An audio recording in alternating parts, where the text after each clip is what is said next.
Sebastian Fundora gets the decision over Carlos Ocampo, which was a fight that threw a lot of us off. And it definitely threw me off because I didn't see Carlos Ocampo lasting in that ring the whole 12. But he did. And that's why I love boxing, because the things you think gonna happen, it can possibly turn out to be something else. That's why you love the sport. The unpredictable sport that this is. So, early on, man, Ocampo was showing some kind of like some boxing skills for the first few rounds. He was doing pretty good. As far as Sebastian Fundora, I don't know. The whole fight, to me, he just looked off. He didn't look himself like usual. It looked like he was trying to box more in this fight too. It looked like he wasn't as aggressive as he usually is, but he still was in the pocket with Ocampo, hitting Ocampo with some good shots. Ocampo was hitting him with some really good shots. But like I said, the power just, it's he don't have like pillow fist, but he's not the biggest puncher. And really, neither is Sebastian Fundora. They both, almost even keel on the power. But he can punch still. But one thing about Sebastian Fundora, he seems very durable, but he got tired. So I think his endurance, his engine might be a little questionable, man, moving forward.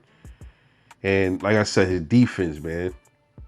His defense. He fighting in the pocket, you gotta know who to do that against, man. And that is not going to work. I told y'all before this fight, it's not going to work against Jermell Charlo. That's not a game he want to play with Jermell Charlo, man. I think that might be a little bit more dangerous for him.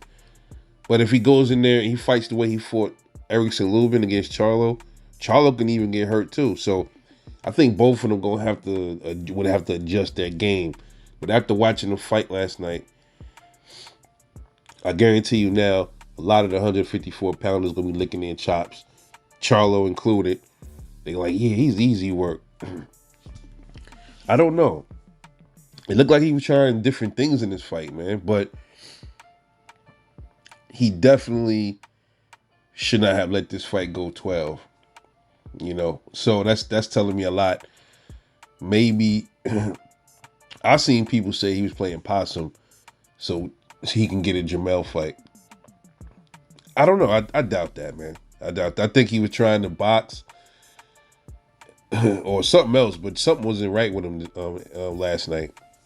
He seemed off. He didn't seem like a lot of the aggression wasn't there the way he usually was. And even a lot of his shots, they weren't as crisp. Like there wasn't a lot of steam behind a lot of his punches, because I didn't see Ocampo really hurt at all. Like really hurt, I didn't see it. And I didn't really see him hurt either. To give Fundora credit for his chin, I didn't really see him hurt much in the fight at all. But like I said, there's things that Sebastian Fundora absolutely has to fix if he's gonna step in the ring with a Jermell Charlo. As much shit as I give Jermell Charlo, it is what it is. He is a different animal. I don't think Fundora really got the boxing skill though to really bang with Charlo like that. I think he can give Charlo some issues for his height and his his uppercut. His uppercut is his best weapon, but I just don't see it. I don't see it, man. But Errol Spence managed to get Ocampo out of there in one round.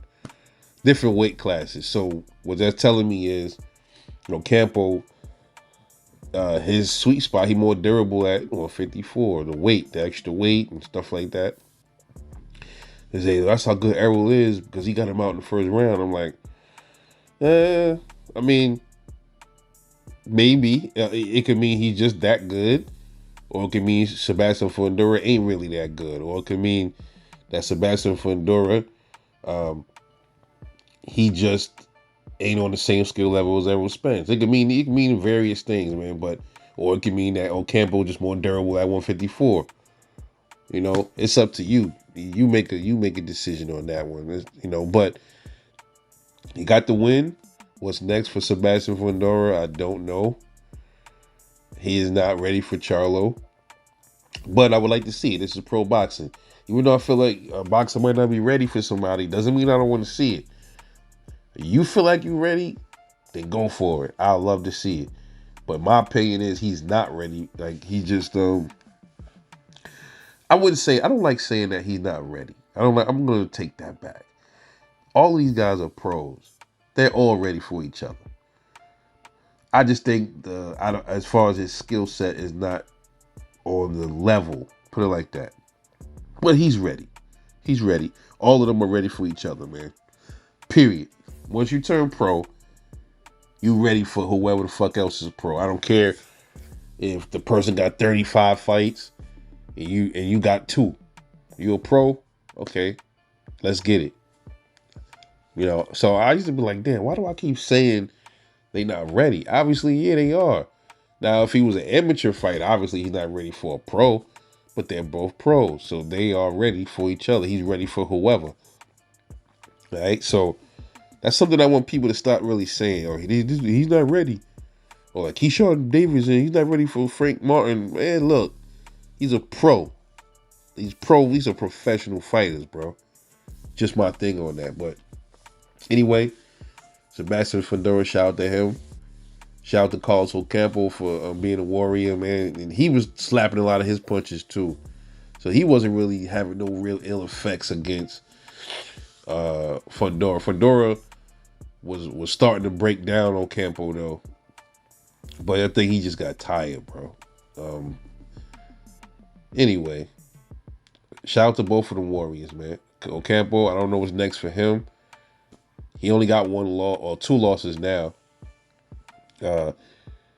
We haven't heard much from him. He wasn't since the Errol Spence fight. We really kind of like fell off the radar a lot. So we didn't really know what he was up to. They just pulled him up to fight Fundora. Not even sure why this fight even happened, man. But they fought. To me, it was a meaningless fight. Maybe a stay busy fight for Fundora. For something bigger.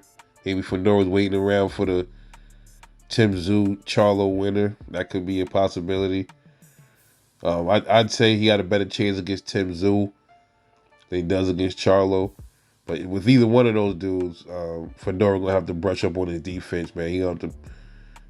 It looked like he's trying to work on his outboxing skills. He have to definitely start using his range a little bit more, man. Using his reach when it comes to those kind of fighters like Tim Tszyu and Jamel Charlo. Just my opinion, man. But all right, talk too much on this one. I'm off this.